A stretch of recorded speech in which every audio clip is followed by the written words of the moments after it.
దినమెల్ల దేవుని దయలో దేవుని కృపలో మనల్ని కాచి కాపాడిన దేవుని స్తుతించి నిద్రపోయే ముందు ఈ వాక్య ధ్యానం చేసుకుని పడుకోండి. హెజ్కేలు గ్రంథము నేను చదువుతున్నాను పిల్లరా, 36:29 మీకు కరువు రానీక ధాన్యమునకు ఆజ్ఞ ఇచ్చి అభివృద్ధి పరుతును. ఇక్కడ మీరు గమనించారా, ధాన్యమునకు ఆజ్ఞ ఇస్తా అంటున్నాడు. మనుషులకు రాజులకు ఆజ్ఞ ఇచ్చేటువంటి దేవుడు ఇక్కడ ధాన్యమునకే ఆజ్ఞ ఇస్తున్నాడు. ధాన్యమా, నువ్వు తగ్గిపోవద్దు, నా ప్రజలు ఉన్నంత వరకు మీ ఆహారం అందించాలి కనుక మీకు కరువు రాని కానప్పుడు దేవుని ప్రజలతో ప్రభు యొక్క వాక్యం మాట్లాడుతుంది. దేవుడు తన వాగ్దానం ఎత్తి మాట్లాడుతున్నాడు. నా ప్రజలారా, కరువు ప్రపంచమంతా వినబడొచ్చు. ప్రపంచంలో ఎన్నో రకాలైన కరువులు వచ్చాయి పోయాయి. అయితే కరువు రాబోతున్నప్పుడు మీరు భయపడకండి. నేను మీ కొరకు నేనేం చేస్తానంటే, కరువు రానీక ధాన్యమునకు ఆజ్ఞ ఇస్తాను, అభివృద్ధి పరుస్తాను మిమ్మల్ని. దేవుడు మనల్ని పోషించువాడు, అభివృద్ధి పరచువాడు. ఆయన దేవుని పిల్లలైన వారు, దేవుని ఆశ్రయించిన వారు మీకు ఏ మేలు కొదువై ఉండదు అన్న వాగ్దానాన్ని పట్టుకుని మనం ప్రార్థన చేయాలి. ఈ లోకంలో పరిస్థితులన్నీ మారిపోయినా దేవుని యందు ఆశ్రయించిన మీకు ఏ మేలు కొదువై ఉండదు అన్నాడు దేవుడు. ఆమేన్. ఆయన కాపాడువాడు, నడిపించువాడు. ధాన్యమునకి ఆజ్ఞ ఇస్తా అన్నాడు. అమెరికా దేశంలో కొన్ని ప్రాంతాల్లో మరి కావాలనో మరి కొంతమంది ఒక క్రైసిస్ సృష్టించాలని హెక్టార్ల కొలది పంటను కాల్చివేసి నష్టపరుస్తున్నారని రైతులు గగ్గోలు పెడుతున్నారు. ఎలా మంటలు అంటుకుంటున్నాయి? పొలాల్లో మంటలు రావడం, తెల్లారిసరికి మొత్తం కాలి బూడిదైపోవడం. అంటే ఒక ఫైనాన్షియల్ క్రైసిస్ సృష్టించాలి. అలాగే ఆర్థికంగా కూడా, ఆహార విషయంలో కూడా ప్రజలకు ఆహార వస్తువులు అందకుండా చేయాలి. ఎప్పుడైతే క్రైసిస్ అనేది మనిషికి ఆహారం దొరకదో అప్పుడు పై అధికారులు ఏం చెప్తే అది లోపడతాడు. అంటే ఒక అధికారి ఈ భూమి మీదకి వచ్చి ప్రజలందరినీ ఏలుబడి చేయాలనుకున్నవాడు అందరినీ లోపరుచుకోవాలంటే ఏం చేయాలని వాడు పన్నాగం పన్నాడు. మనుషులను లోపరుచుకోవాలంటే ముందు ఆహారం కట్టేయాలి. నోరు కట్టేస్తే ఎంతటి వాడైనా లోపడతాడు.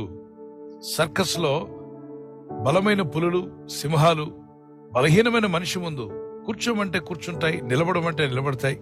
ఆ బలహీనమైన మనిషి జంప్ చేయమంటే జంప్ చేస్తుంది. క్రూర మృగం అది పంజా వైపు ఒక్క దెబ్బ కొడితే మనిషి సచ్చూరుకుంటాడు.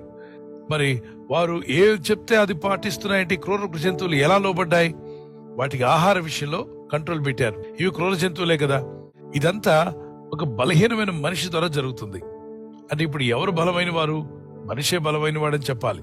క్రూర మృగాలు సైతము లోపరుచుకున్నాడు. అలాగే ఈ భూమి మీద ఉన్న మనుషులందరూ లోబడాలంటే ఆహార విషయంలో కొదువు తీసుకురావాలి, ఫైనాన్షియల్ క్రైసిస్ సృష్టించాలి అనే కొన్ని శక్తులు ప్రపంచవ్యాప్తంగా పోరాడుతున్నాయి.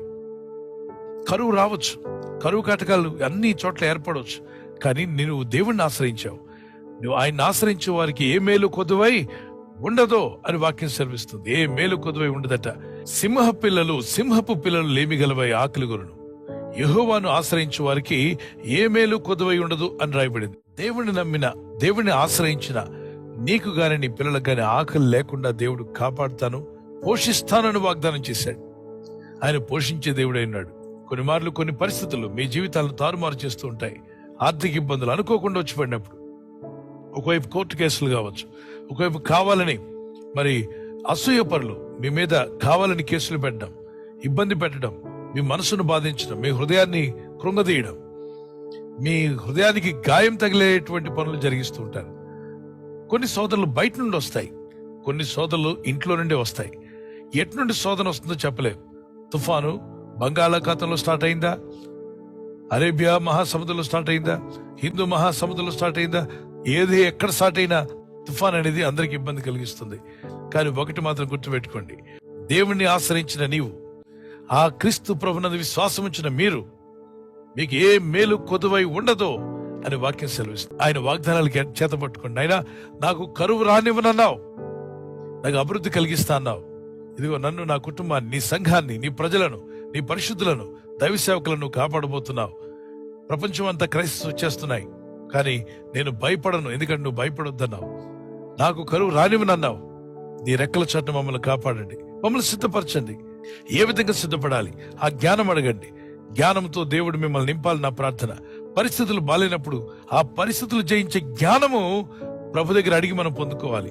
ఆ అభిషేకం కావాలని అడగాలి. ప్రభువా, ఒక నూతనమైన అభిషేకం వాళ్ళకు రిలీజ్ చేయండి. ఆ విజ్డమ్ మాకు దయచేయండి, ఈ పరిస్థితులను ఎలా జయించాలని. ఈ రోజు నేను ఏమీ చేయలేనంటున్నావా? దేవుడు నీకు డబుల్ పోర్షన్ శక్తిని దయచేసి రెండంతల బలమునిచ్చి నడిపించబోతున్నాడు. ప్రార్థన చేసుకుందాం. పరిశుద్ధమైన మా తండ్రి, నీకు అసాధ్యమైందంటూ ఏది లేదు, సమస్తము సాధ్యమే. అద్భుత ఆశ్చర్యరీతిగా ఇదిగో నీ ప్రజలను దీవించి బలపరచండి. ఎవరైతే కృంగిపోయి ఉన్నారో ప్రార్థించమ్మా. కృంగిపోయిన నా సహోదరుడా ప్రార్థన చేయి. వేదంతో ఉన్నటువంటి ప్రతి ఇల్లు మీ వేదన నుండి మీరు బయటపడబోతున్నారు. బాధించబడుతున్న ప్రతి సహోదర సహోదరి మీ బాధల నుండి ప్రభు మిమ్మల్ని విడిపించబోతున్నాడు. విశ్వాసంతో ప్రార్థించు. ప్రభు, నాకు కరువు రానివ్వనని అవుతుంది. ఎటువంటి కరువు పరిస్థితుల్లో కూడా నువ్వు కాపాడుతానని వాగ్దానం చేశావు. నిన్ను ఆశ్రయించిన వారికి ఏ మేలు కొదువై ఉండదు నాయనా. నిన్ను ఆశ్రయించిన ఈ బిడ్డలను జ్ఞాపం చేసుకునండి. మీ రెక్కల చోటున మమ్మల్ని కాచి కాపాడారు, ఇక ముందు కూడా మమ్మల్ని కాపాడబోతున్నారు. ఈ రాత్రి నెమ్మదితో పండుకొని సురక్షితంగా కాపాడబడినట్లుగా నీ అగ్ని కంచి వేసి మమ్మల్ని కాపాడండి. మీ చిత్తములో కొనసాగే కృప అందరికీ దయచేయమని యేసుక్రీస్తు ప్రశస్త నామములో మీరందరికీ చక్కని నిద్ర దయచేసి తెల్లవారు లేచి కృపను మాకిమ్మని క్రీస్తు నామములో అడిగి వేడుకుంటున్నామా పరలోకపు తండ్రి.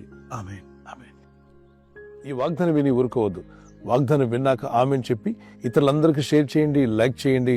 అలాగే సబ్స్క్రైబ్ చేయని వారందరూ సబ్స్క్రైబ్ చేయండి. ఈ దేవుని మాటలు అనేకులకు చేరవేయండి. Good night. God bless you. ఈ ఛానల్ను మీరు సబ్స్క్రైబ్ చేసుకొనుట వలన 2 పనులు జరుగుతున్నాయి. 1, బీదలకు, అనాథలకు ఈ ఛానల్ ద్వారా సహకారము అందించడం జరుగుచున్నది. 2, సువార్త జరుగుచున్నది, ఆత్మలు రక్షించబడుచున్నాయి. మనము సబ్స్క్రైబ్ చేసుకొనుట ద్వారా అందరికీ సహాయం చేస్తున్నవారమవుతున్నాము. ఖచ్చితంగా ఈ యూట్యూబ్ ఛానల్ను సబ్స్క్రైబ్ చేసుకుని బెల్ బటన్ను క్లిక్ చేయండి. మీకు వెంటనే మెసేజెస్ పంపబడతాయి.